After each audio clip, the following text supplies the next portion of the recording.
tema é falar sobre cidade, sobre criança, adolescente, né? Fico muito à vontade para falar sobre criança e adolescente, porque eu estou mais ou menos na mesma. Gosto de criança, me encanto com a vida das crianças, dos adolescentes, aprendo muito com eles e elas, né? Às vezes eu sinto como que o hálito de Deus, porque as crianças trazem em si o sopro bem recente de Deus. O sopro de Deus na minha vida já está mais longo, já faz algum tempo, né? A idade cronológica é 64, eu acho que a vivida é 289. Então, às vezes, eu quero sentir o sopro que ele jogou nas narinas e parece que ele já foi. Nem sinto tanto assim como está na criança. Então, quando eu chego perto da criança, parece que o sopro de Deus ainda é muito recente. Dá para você perceber o hálito de Deus na vida da criança. Essa é uma coisa muito encantadora no Evangelho. Mas, assim, só para efeito de compreensão, não de definição, mas para você entender a minha linguagem. Quando eu estiver falando de criança, se porventura eu falar infância, é um equívoco da minha palavra. Na verdade, eu faço a diferença, assim, para efeito de compreensão. Infância, de onde vem infantaria, né? Aquele que simplesmente obedece e faz tudo que o outro comanda, e a criança que se aventura, a criança que chora, a criança que é mais descontraída. Por isso que eu gosto desse texto bíblico, quando fala da criança.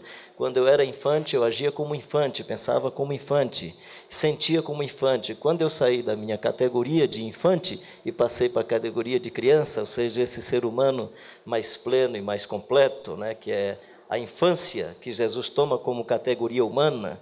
Quem não se tornar como uma criança, de modo algum pode herdar o reino dos céus. Então, tem momentos no discurso de Jesus, na fala de Jesus, que quando ele refere-se à criança, ele está referindo-se a uma categoria humana que possivelmente projeta-se no ser humano que Deus deseja que todos nós sejamos.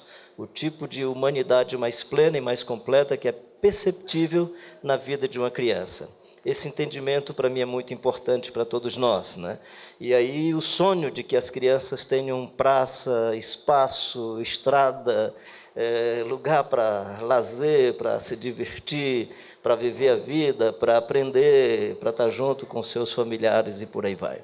Mas a criança nesse sentido de categoria humana. Do outro lado, a criança é também a criança que está nascendo, que ainda não aprendeu a ser ruim como a gente é, que ainda tem todo um sinal de dependência materno-filial, principalmente, e que tem toda uma atitude de aproximação do outro como quem reconhece no outro um ser que pode suprir, que pode cuidar. E aí é interessante que Jesus, quando diz aos discípulos como é que eles devem orar, na tradução Pai Nosso que estás nos céus, que na verdade algumas traduções querem colocar de forma mais próxima do que Jesus diz, chamando de paizinho, mas é um pouco mais infantil o que Jesus está falando. Jesus usa a palavra Abba Pai, que é uma expressão usada pela criança, balbuciando na primeira semana, nas primeiras iniciativas da fala, balbuciando papai. Assim, aportuguesando, é como se Jesus dissesse, papai do céu, falando como se fosse uma criança. E o que Jesus está dizendo não tem a ver com a reverência e o respeito no que diz, no que se refere à forma de expressão para a oração, até porque quem se preocupa com reverência a essas categorias é a burocracia religiosa. O que Jesus está dizendo é, aproximemo-nos de Deus da mesma forma como a criança aproxima-se do seu pai. Nos cheguemos ao Pai como crianças que nem sequer entendem de burocracia, de como deve orar, e nos aproximemos nessa dependência mais profunda da criança. Então, eu gosto dessa ideia bíblica e dessa ideia, especialmente do Jesus Cristo de Nazaré, sobre a criança. Um outro aspecto sobre a criança é a maneira subjetiva, né, e sensorial como a criança adora a Deus, quando o salmista diz que de crianças de peito Deus suscita perfeito louvor. Então há uma expressão aí na vida da criança, e eu não sei se é o que a criança está dizendo, ou se é esse cenário que a gente visualiza de uma criança sendo amamentada pela mãe, e aí olhando para esse cenário a gente percebe o ato em que Deus transforma essa relação materno-filial na demonstração do amor de Deus pelos seres humanos. Ainda que uma mãe abandone seu filho, Deus não abandonará. Isso é uma expressão de louvor extraordinário. E essa dimensão sensorial em que esse ato é um ato em que Deus continua acreditando no seu projeto da criação humana. razão pela qual eu não tenho nenhuma dificuldade, e meu pai nunca foi pressionado por mim quando eu escrevi até o 16º capítulo do livro As Faces de um Mito, a fascinante história de um cabra de Deus na Terra do Sol. Depois eu fiz os outros 14 capítulos sozinho, porque meu pai foi ceifado quando eu estava fazendo o 6º capítulo. Não era porque eu estava escrevendo, não, é porque ele teve um câncer, e aí ele se foi. E nas nossas conversas eu nunca perguntava por que 14 filhos, pressionando por que 14 filhos. Cada filho que nascia, eu tinha um entendimento que era Deus dizendo que ainda acreditava nesse projeto humano de uma criança nascer, e acreditou nesse projeto da nossa casa, lá da nossa família, né? Então, quando a criança nasce, é um sinal de que Deus ainda acredita nesse projeto, que foi o projeto dele, de criar os seres humanos. Deus ainda acredita nisso. E a criança foi colocada inicialmente num espaço rural, não foi numa cidade. Mas nos processos históricos, nós não cumprimos o que estava lá no Deuteronômio, né, que a terra não pertence ao ser humano, a terra pertence a Deus, e nós, seres humanos, temos o direito de usufruto da terra. Nada contra esse contexto em que nós vivemos, já está tudo privatizado, é dos seres humanos. Eu não estou mandando ninguém tomar terra de ninguém, mas eu estou apenas dizendo a você que lá no Deuteronômio a terra pertencia a Deus e o ser humano tinha direito de usufruto.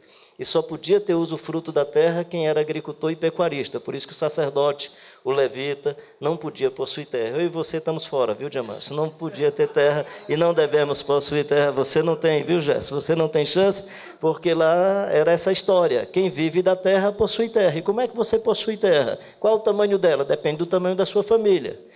E o tamanho maior depende do tamanho da tribo. Por isso que de 50 em 50 anos acontecia o ano do jubileu, que era para fazer uma redivisão das terras para usufruto das tribos e dentro das tribos para as famílias. E como é que você fazia para que tivesse equilíbrio ecológico? De 7 em 7 anos, deixa os frutos cair sobre a terra para que haja uma revitalização orgânica. E só os pobres naquele período podiam comer dos frutos da terra.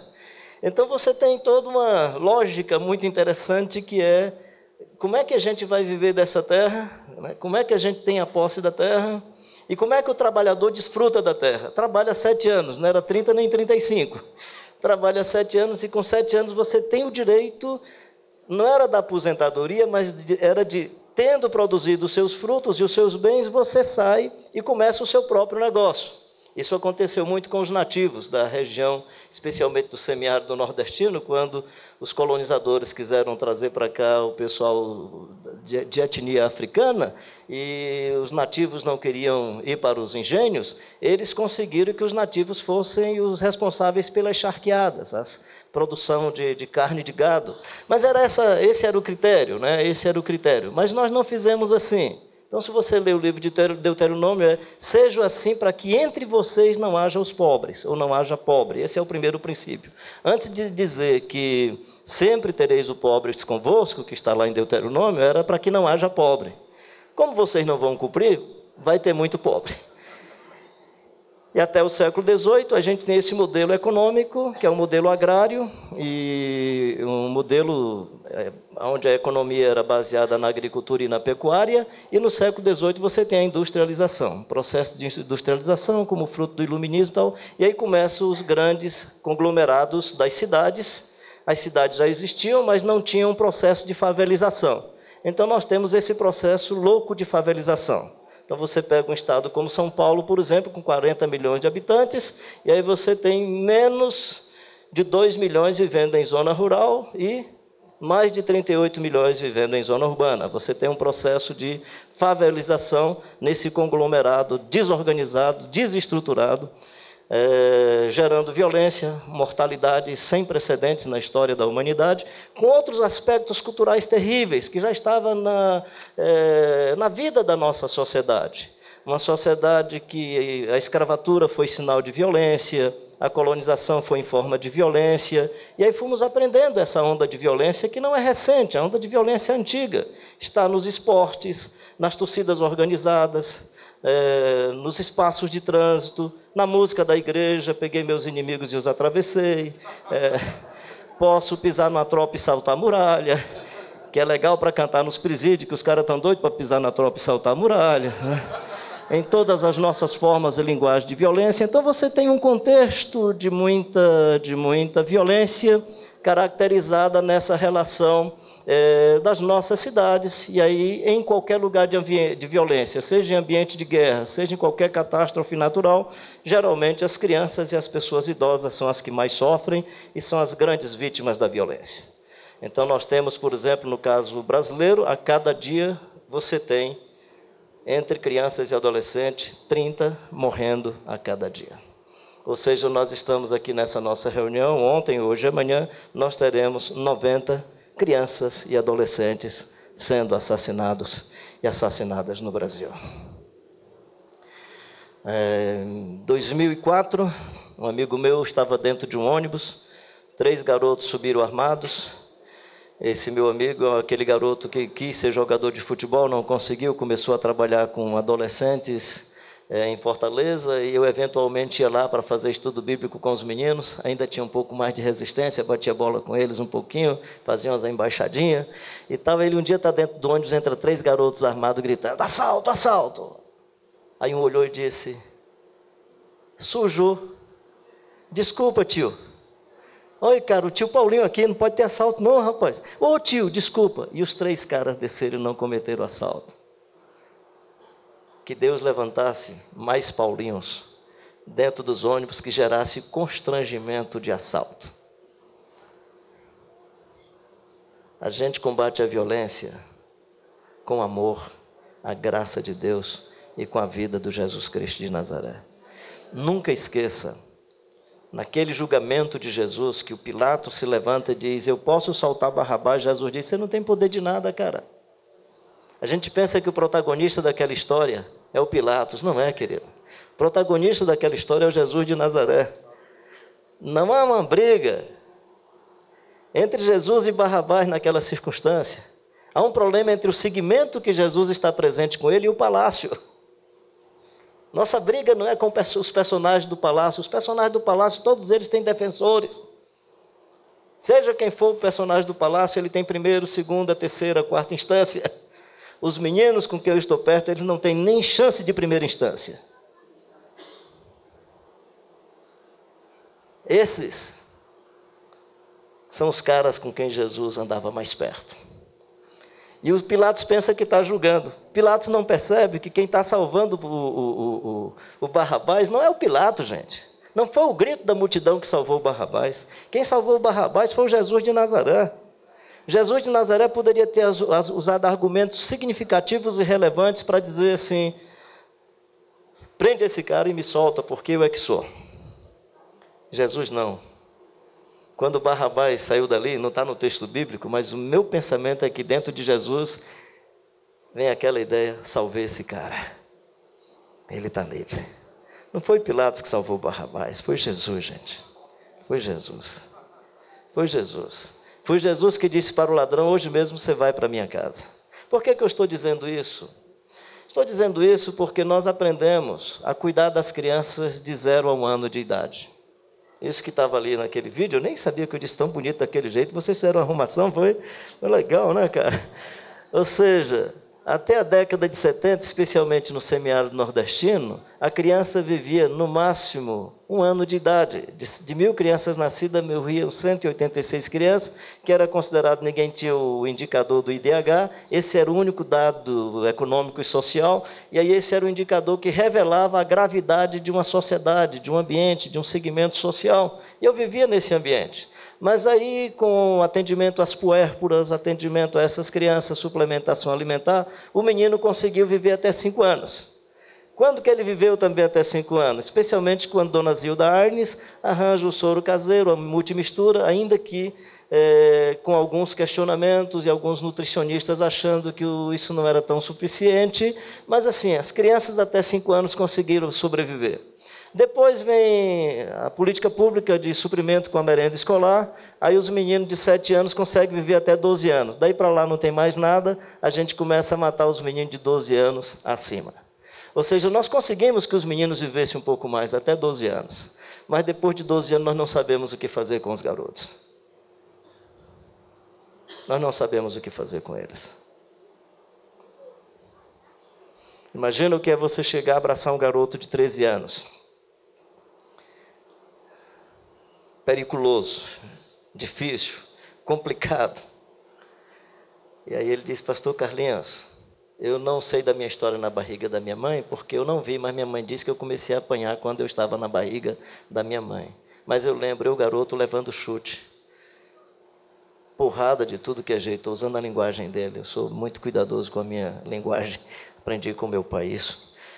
E aí ele diz, eu no chão ele me chutava. Aí ele disse, eu não estou falando isso para o senhor, não é para o senhor conhecer a minha violência não. É porque é muito legal quando o senhor ora pela gente. E o mais legal quando o senhor ora é porque o senhor bota a mão na cabeça e depois dá um abraço. Quinta-feira, eu estava no centro de ressocialização de infratores com a lei, garotos infratores com a lei lá de Fortaleza, os mais periculosos, onde tem grade de ferro. E aí eu perguntei, comecei a falar do lado de fora da grade, eu digo, cara, eu posso entrar nesse negócio? Cara, o senhor que sabe. Eu digo, e aí, pessoal, posso conversar com vocês aí dentro? Eram uns 16 garotões. Meninão sarado, aparentemente bonito. Eu era o pivetinho no meio deles. Eles abriram, eu entrei. Eu digo, eu não quero bater papo com vocês não, cara. Eu quero ver vocês ajoelhados, de cara no chão, falando com Deus. O negócio de ficar conversando com vocês. Vocês não respeitam ninguém. Eu quero ver vocês ajoelhados de cara no chão. Só fico aqui com vocês se vocês se ajoelharem todos para que eu possa orar com vocês. E aí vocês abrem o coração. E cada um começou a abrir o coração. Cara, eu fiquei impressionado, né? Depois abracei. Um deles começou a conversar. E um deles que começou a conversar, eu não sabia, que era filho da Valônia. Uma senhora que há muito tempo eu conheço a história desse garoto de 11 anos. Quando o menino começou a conversar, que falou, a minha mãe, a Valônia, eu digo, cara, peraí, mas é a Valônia lá do Planalto Ayrton Senna? Ele é a Valônia de lá. Eu digo, cara, me dá um abraço aqui, sou amigo da tua mãe, eu te conheço, sei da tua história desde os teus 11 anos de idade. Dei um abraço no moleque, dei 2 palmadas dele, por favor, não é para você dar palmada a ninguém não. Aquele momento de vontade de dar 2 palmadas nele, dei 2 palmadas dele. Estou te dando as palmadas que teu pai nem teu avô te deu. Ele me abraçou e caiu num pranto, não foi choro não, foi pranto. E os outros começaram a chorar também, porque eu não estava dando palmada, eu estava dizendo que eu o amava, talvez, sei lá o que é que eu estava dizendo, nem sei o que é que aconteceu. E Mateus diz, era Raquel chorando, porque seus meninos já não existiam mais. Era Raquel chorando porque mataram os meninos de 2 anos abaixo. Era Raquel chorando porque, literalmente, a gente mata as nossas crianças todos os dias. Era Raquel chorando porque nós cometemos violências absurdas e grotescas com as nossas crianças dentro de casa. Era Raquel chorando porque muitas crianças sentem a dor da pedofilia dentro do seu lar, no meio da sua família, e muitas vezes em lares de pessoas que se confessam evangélicas. Era Raquel chorando porque muitas crianças recebem a primeira violência dentro de casa. Era Raquel chorando porque matam as nossas crianças. Era Raquel chorando porque as crianças não são mais crianças, uma vez que precocemente nós damos às crianças atividade de adultos. Eu trabalho com muitas organizações que falam de protagonismo infantil, mas eu percebo que muitas dessas instituições que falam de protagonismo infantil não estão falando do protagonismo infantil, elas estão falando de a criança começar precocemente a fazer atividade de adulto. Aí ensina a criança a dirigir uma reunião com diretoria não sei de quê, o presidente infantil não sei de quê, o secretário não sei de quê. E daqui a pouco não é protagonismo infantil, não é a criança vivendo da sua infância. É a criança precocemente aprendendo a atividade de adulto e seja como for, dependendo do ambiente, é a erotização precoce. É a produtividade precoce. E aí a criança não é mais criança, então é Raquel chorando porque o nosso processo psicossocial tira da criança a chance de ser criança. Eu me lembro uma vez em Belo Horizonte, eu entrei no elevador, aí aliás, eu já estava no elevador, vem entrando uma senhora com a criança, e aí, nenezão, tudo legal? Tudo legal o quê? Estou muito estressado. O menino vinha da escola puxando uma bolsa cheia de livro, deve ter acordado 5h30 da manhã. O pai e a mãe devem ter colocado água na cabeça para o meninozinho despertar para ir para a escola, a fim de que ele pudesse concorrer com esse mercado desgraçado, onde nossos filhos e filhas estão insertados. Eu disse, mas tu está estressado com o quê, cara? Não tem tempo de conversar, não. Então, era Raquel chorando porque suas crianças se foram precocemente e elas não estão mais entre a gente. Era Raquel chorando, porque nas igrejas nós queremos que as crianças tenham atitude de adulto, porque as nossas igrejas são religiosas e em burocracia religiosa não se aceita barulho de criança. Eu e você já estamos mais velhos, mais perto do cemitério, a gente fica quieto. Criança não, está começando a vida, é energia total. É uma irreverência à saúde da criança não permitir que ela corra e brinque. Aí a gente fala assim, tem que colocar limite na criança. Não, o limite não é o que a gente coloca, o limite é o que Deus dá. Qual é o limite do mar? É até onde o mar pode ir. Então não confunda o limite com barreira. O limite é o potencial que a criança tem. Nós colocamos barreiras para impedir o limite que a criança pode desenvolver e ter. A sua capacidade de amar, a sua capacidade, a sua energia. Por isso que os discípulos também com cabeça religiosa achavam que as crianças estavam atrapalhando Jesus e queriam tirar as crianças. E Jesus disse, deixai vir as minhas criancinhas e não as impeçais, porque das tais é o reino dos céus. É o reino dos céus. Era Raquel chorando porque as crianças foram assassinadas dentro dos adultos. Quem não se tornar como uma criança? E aí nós matamos a criança bonita, bela, cheia de amor, cheia de bondade que estava dentro da gente. Imperícias nossas ou de outros foram matando as crianças que estavam dentro da gente, ou a criança que estava dentro da gente. Era Raquel chorando, porque não tem mais criança dentro da gente. Desculpa, eu não estou doutrinando ninguém sobre ceia, mas eu não consigo celebrar ceia se as crianças não participarem. E aí um dia um pastor conversando comigo, mas pastor Carlinhos, a Bíblia diz, examine-se o homem a si mesmo e tal, como é que a criança se examina? Eu digo, pois é, o adulto tem que se examinar para ver se ele já chegou no ponto de criança, mas a criança já está no ponto. Ou seja, quando a gente toma a criança como categoria humana, ela já está no ponto. E Jesus disse, quem não se tornar como uma criança, de modo algum poderá herdar o reino dos céus. Então o Evangelho tem um outro jeito, gente. O Evangelho tem um outro formato. O Evangelho tem uma outra categoria. O Evangelho tem uma outra forma de expressão. E nós confundimos o Evangelho com as nossas experiências religiosas. E às vezes, quando nós interpretamos o Evangelho, nós não estamos interpretando o Evangelho, nós estamos interpretando a nossa matriz religiosa, o nosso arquétipo religioso. Por isso que as crianças são excluídas, porque em qualquer religião, em qualquer ambiente burocrático, em qualquer ambiente produtivo, a criança não tem chance. Por que elas têm chance no reino de Deus? Porque o reino de Deus não trabalha com a categoria da produção. O reino de Deus não trabalha com a categoria de mercado. As crianças não pagam a conta e têm direito prioritário. As crianças não entendem da burocracia religiosa, mas elas trazem o perfeito louvor. Eu gosto muito da descrição de Mateus, porque tudo indica que quem está gritando, Hosana, Hosana ao rei que vem em nome do Senhor, somente crianças e adolescentes. Quando as autoridades dizem assim, manda que eles se calem, é porque eles estão supondo que os discípulos de Jesus estão insuflando as crianças e os adolescentes a gritarem. Jesus disse, se eles se calarem, vocês não viram o que está escrito? Que de crianças de peito Deus arranca perfeito louvor, se eles se calarem as pedras clamarão. Só criança entende disso. E nós continuamos matando as nossas crianças. E crescia Jesus em estatura, graça e sabedoria diante de Deus e diante das pessoas. Eu lamento que esse texto não se cumpra em mim, comigo totalmente, né? Graça mais ou menos, algum tipo de conhecimento, mas estatura, quando eu estou perto do Simvaldo, eu digo assim, ainda bem que eu encontro os diamantes e digo, não, está mais ou menos, cara, estamos aí na mesma, dá para gente... Entendeu indireto, né, Gerson? Fazer o quê, né, cara? Significa que nós precisamos cuidar fisicamente da criança. Tudo indica que Maria e José cuidaram bem do seu menino. O Tiago é irmão de Jesus, e para que o livro de Tiago seja considerado da forma literária, do ponto de vista literário, uma das melhores escrituras do Novo Testamento, é porque esse menino estudou bem nas escolas. Então, não quero entrar na discussão se Jesus estudou ou não nas escolas, mas o Tiago, que era irmãozinho dele, estudou.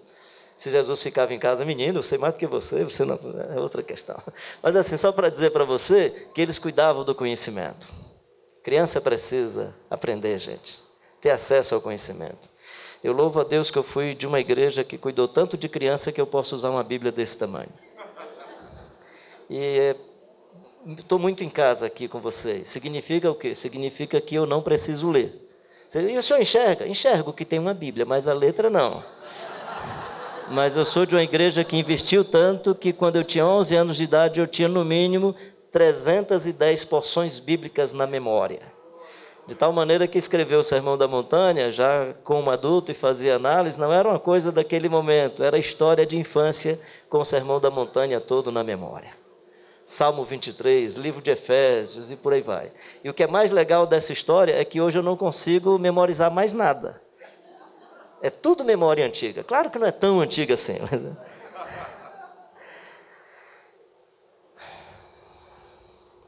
O que é que a gente faz, hein? Deixa eu dar uma sugestão para vocês. Que é a sugestão que eu estou querendo colocar para mim.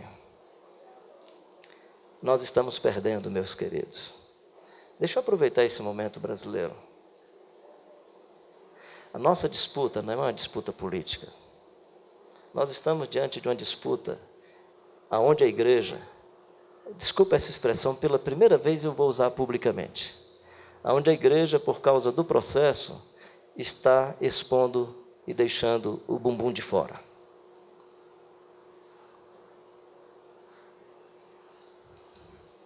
E o negócio está feio. Nosso problema não é um problema que vai se resolver com esses 4 anos. Estou falando, não porque seja de um cara ou do outro. Estou muito aí para esse negócio. Já tinha menino morrendo há 20 anos atrás, há 15 anos atrás. Continua menino morrendo. E quem for para essa presidência, os meninos vão continuar morrendo. As meninas vão continuar morrendo. As pessoas do semiárido, as pessoas das regiões ribeirinhas desse país vão continuar sofridas. Eu trabalho nesses ambientes há mais de 27 anos. Vivi 3 anos num país em guerra. E vi como ninguém liga para essas pessoas. Só tem uma chance para a gente. Ou a gente entende o evangelho do Jesus de Nazaré, ou a gente compreende o que é a Galiléia dos gentios, a terra de Zebulon, ou a gente entende o que era Nazaré, o que é a pequena Belém Efrata, pequena demais para figurar entre as milhares de Israel, ou a gente entende quem é aquele cara que está pendurado do lado de Jesus, que Jesus diz, hoje mesmo você vai comigo para minha casa. Aliás, Jesus me criou um problema seríssimo depois disso, porque se um pai chega lá em casa, como já chegou, pastor Carlinhos, o meu filho, ele é amigo de 2 meninos de facção, e os meninos estão querendo matar o meu filho, o que é que eu faço? Eu digo, manda aqui para casa. Jesus disse para aquele cara, hoje mesmo estarás comigo no paraíso, então eu vou levar o cara para minha casa, para o meu paraíso. Aí eu chego, o garoto lá em casa, aí alguém chega, Carlinhos, tu é doido, olha aqui essa foto, esse menino não é só amigo de gente de facção, não. Olha a arma que esse cara estava apresentando aqui para agredir os outros. 8 meses depois, o cara encontra uma mulher decente, uma menina decente, está casado, está empregado, está trabalhando. Caramba! Vai fazer outra coisa na vida, menino. Se não quer o evangelho, cara, vai jogar xadrez. Não quer o evangelho, vai fazer qualquer coisa legal, cara. Vai jogar bola, vai fazer qualquer coisa, vai para um clube qualquer, rapaz. Mas se quer o evangelho, está complicado. Você quer o evangelho, você se complica. Porque querer o evangelho é querer seguir o projeto do Jesus de Nazaré, andar por onde possivelmente ele andou, viver com quem ele viveu, amar religioso. Você acha que eu tenho raiva de religioso? Tenho nada. Tenho nada, não tenho raiva de religioso. Alguns têm raiva de mim, mas eu não tenho deles, não. Você acha que eu tenho raiva de político? Não tenho. Tem políticos que têm. Sou amigo de militares, gente. Tem juiz lá na nossa comunidade. Tem militares, tem sindicalista. E a gente tenta exercer o papel de mediador para fazer com que esse pessoal se ame, para que esse pessoal goste. E eu fico feliz que eles me liberam para fazer essas coisas de doido. E eu acho legal porque eu vou, não porque sou bom, eu vou para ver se eu me converto.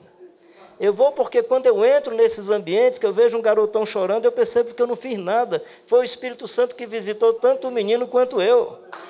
E aí eu percebo...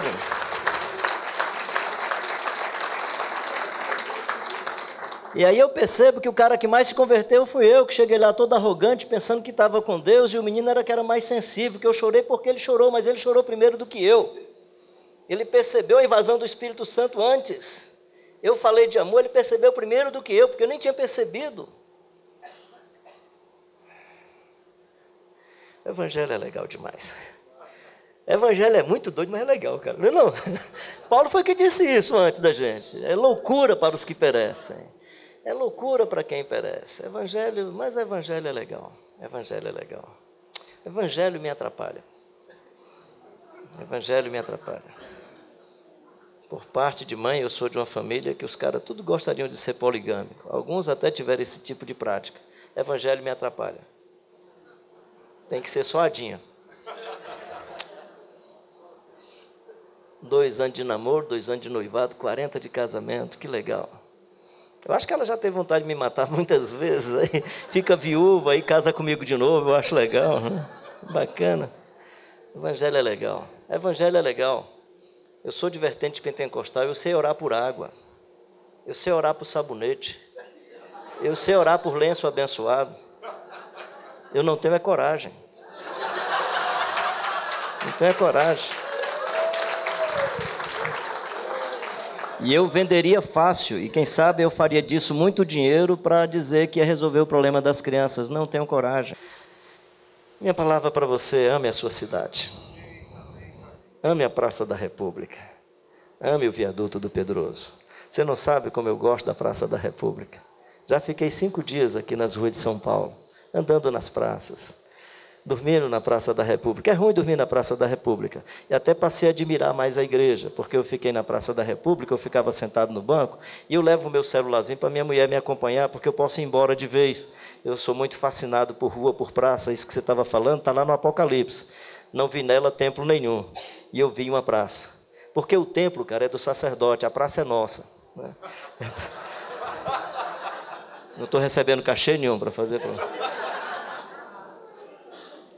A praça é democrática, né? E a praça tem um rio cristalino, falando aí do cuidado do meio ambiente e tal. Então, assim, vim para aqui, para essa cidade, aprendi a amar São Paulo.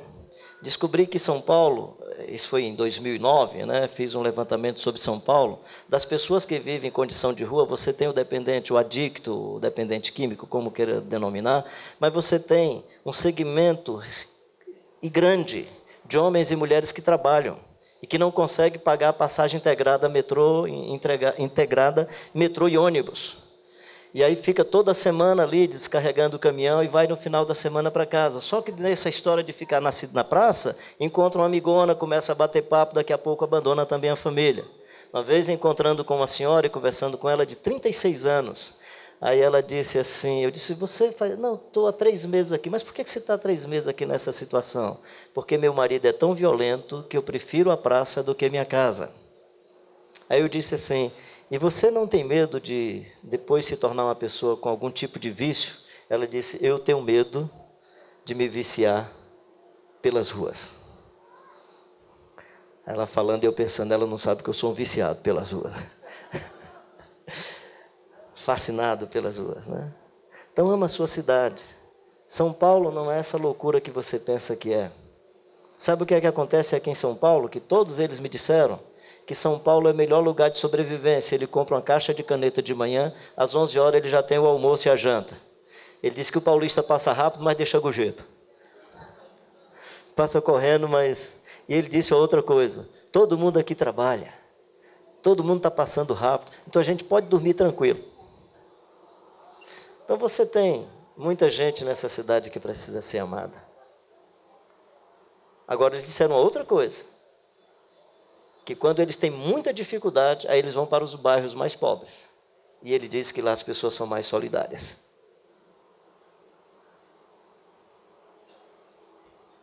Ama a sua cidade, meu querido e minha querida. Ame as crianças da cidade. Ame as pessoas da cidade. Ame a sua criança. Expresse amor aos homens e às mulheres da cidade. Se eu for embora daqui e tiver animado você, hoje à noite, a ser uma pessoa que transpira e respira amor, eu vou ficar muito feliz. Ame. Se você é da esquerda e ora pelo cara da direita, eu digo, você é um cara que ama. Se você é um cara da esquerda e consegue orar pelo da direita, eu digo que você é um cara aqui. E você ora pelo cara que você supõe que é o seu inimigo, não é por causa dele, não. Você ora porque o texto diz assim, ora por aquele que você entende como perseguidor ou qualquer outro bicho que você põe na cabeça, ore para que você seja semelhante ao Pai Celestial que faz nascer o sol e a chuva sobre os maus e os bons. Então você não ora pelo que vai acontecer com o outro, você ora para dizer que você aprendeu a ter um coração dilatado, aonde o Jesus de Nazaré diz que pode acolher o publicano e pecador representado pelo filho pródigo e pode acolher o escriba e fariseu representado pelo filho que ficou em casa.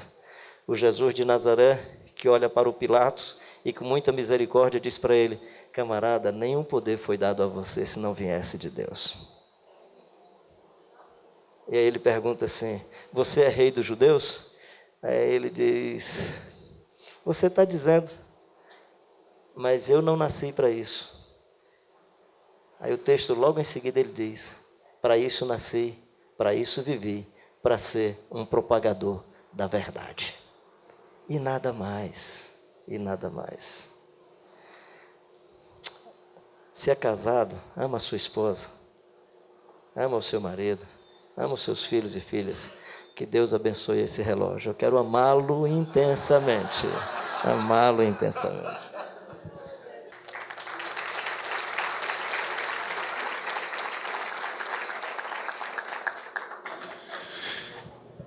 Mas você acha que você vai vir aqui... faz isso não. Esse é o que eu chamo de bênção que vem do alto. E sempre que Carlinhos faz uma piada assim a meu respeito, eu fico complexo de superioridade. Você acha que tudo bem, deu a hora, você vai lá embaixo autografar, todo mundo quer te abraçar, conversar, espero que esteja profetizando. Você acha que você vai vir aqui na igreja que eu tenho, onde eu sirvo como pastor, onde eu estou pastor, né? E você não vai falar do brioso, do tinhoso, e não vai falar daquela história do cemitério? Vocês permitem 5 minutos para ele contar de 2 amigos que ele não trouxe, e aquela história do cemitério também, que você contou lá na igreja de Sivaldo? 5 minutos dá, né? Acho que vou ver se dá, né? Rapidinho. Brioso é um amigão muito legal, é o meu paletó.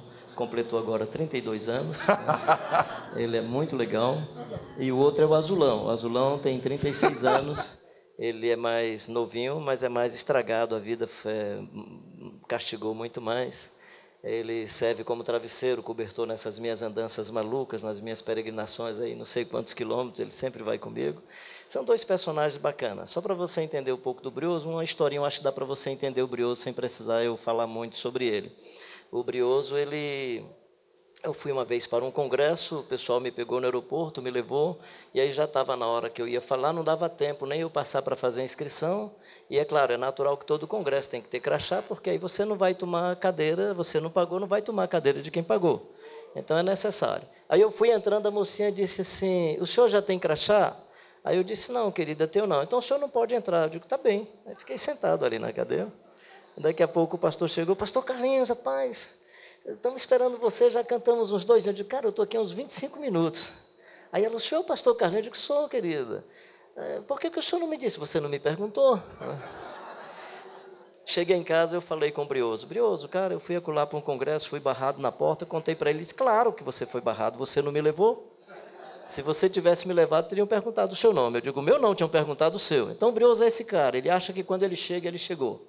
Então, é por isso que eu nem vim com ele. Imagina, eu não vim com ele, ele já pediu para falar do Brioso, para você saber como o Brioso é terrível.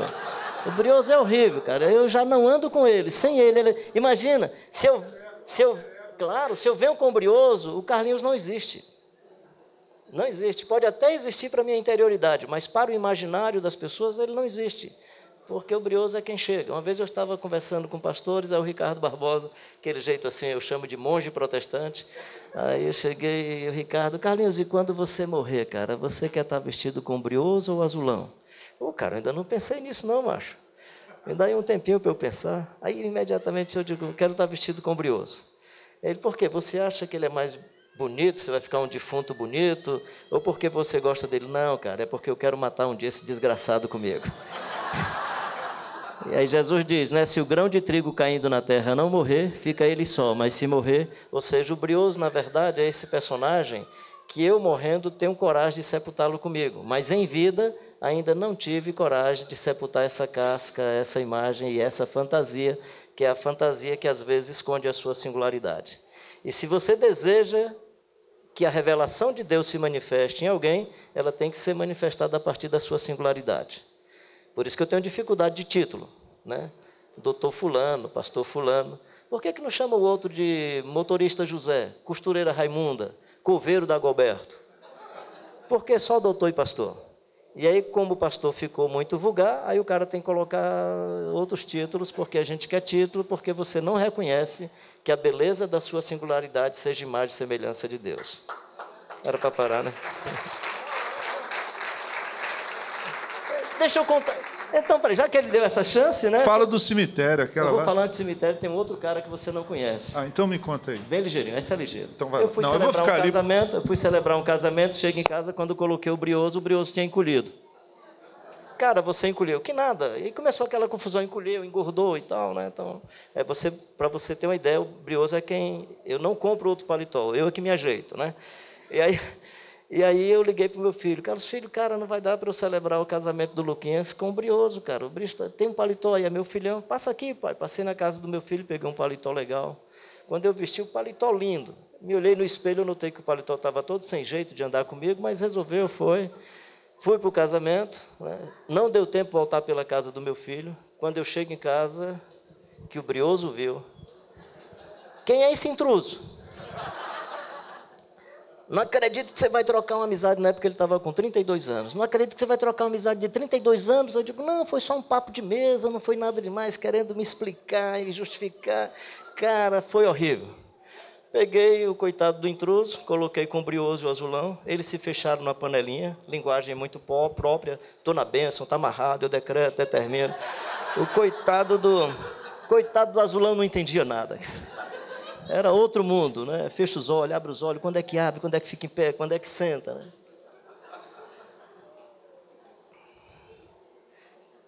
Filho, tem que levar esse paletó para casa, cara. Disse qual era o novo nome dele.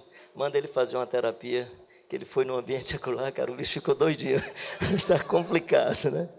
Mas ele falou do cemitério porque eu gosto da vida. Pensa num cara que ama a vida. E quando eu encontro bons amigos, Ricardo, Diamâncio, aí é que eu fico amando a vida. Eu sou amante da vida. Eu gosto de viver. Gente, eu gosto de viver. Gosto do sol da minha cidade. Se chover, eu gosto. Se for frio, eu gosto. Eu gosto da vida.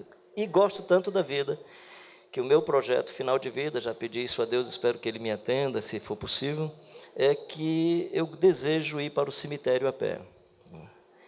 E aí, o cemitério que eu gostaria de ser sepultado é o Parque da Paz, que fica 1h e tanto lá da minha casa. Já fiz, eu gosto de caminhar, já sei mais ou menos o tempo que eu gasto.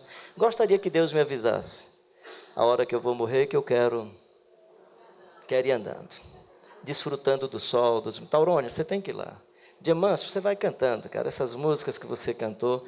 É claro que você vai ter que cantar aquele outro hino, né? Eu prefiro a pureza da resposta das crianças. A vida é bonita, né? E não tem jeito. Como eu vou para o cemitério, tem que cantar Ando Devagar, porque já tive pressa.